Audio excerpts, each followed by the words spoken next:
ইরানের পাহাড়, মরুভূমি, প্রাচীন নগর আর রঙিন মসজিদ। এই দেশ শুধু ভূগোল নয়, এক গভীর ইতিহাসের নাম।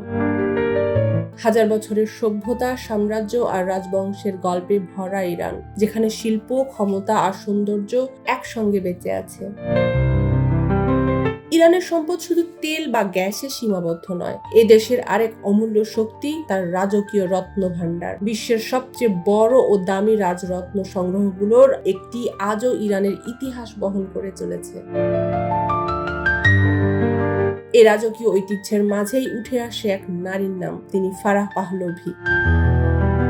এ নারী শুধু ইরানের শেষ সম্রাজ্ঞী নন, তিনি ইতিহাসের প্রথম মুসলিম নারী যিনি রাজকীয় মুকুটে অভিষিক্ত হয়েছিলেন।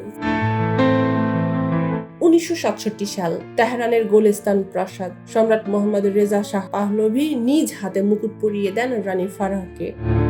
সেই মুহূর্তে ইরান দেখেছিল তার ইতিহাসের এক নতুন অধ্যায়। এই মুকুট ছিল না সাধারণ কোনো গহনা, এটি ছিল রাজশক্তি, ঐতিহ্য এবং শিল্পকলার এক অনন্য মিলন। মুকুটটি তৈরি করা হয়েছিল 1966 সালে। এর প্রতিটি রত্ন এসেছে ইরানের নিজস্ব রাজকোষ থেকে। আইন অনুযায়ী এই রত্ন দেশের বাইরে নেয়ার অনুমতি ছিল না। তবুও মুকুট বানানোর দায়িত্ব দেয়া হয় বিশ্বখ্যাত ফরাসি jewellery house Van Cleef and আর্পেলসকে।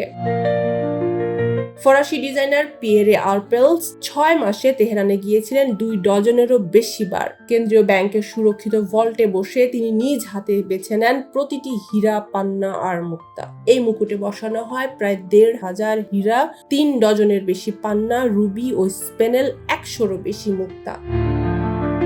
মাঝখানে ছিল এক বিশাল পান্না যার ওজন প্রায় 100 ক্যারেটের কাছাকাছি। সব মিলিয়ে মুকুটটির ওজন প্রায় 2 কিলোগ্রাম।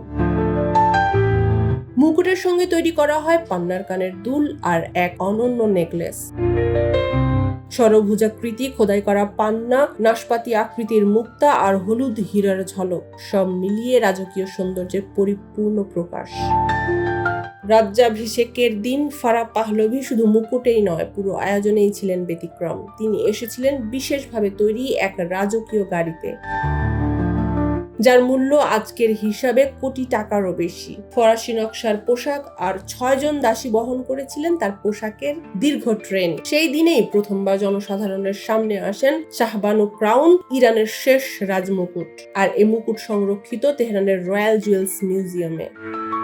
24 ঘন্টা সশস্ত্র পাহারায় নিরাপদে রাখা এই মুকুট শুধু একটি গহনা নয়, এটি এক হারিয়ে যাওয়া রাজতন্ত্রের নীরব স্মৃতি। সময় বদলায়, রাজত্ব হারায়, কিন্তু ইতিহাস রয়ে যায়। ফারাহ পাহলভির মুকুট আজও বলে যায় ইরানের এক ঝলমলে কিন্তু নিঃশব্দ অধ্যায়ের গল্প। ডেস্ক রিপোর্ট, নতুন কাগজ।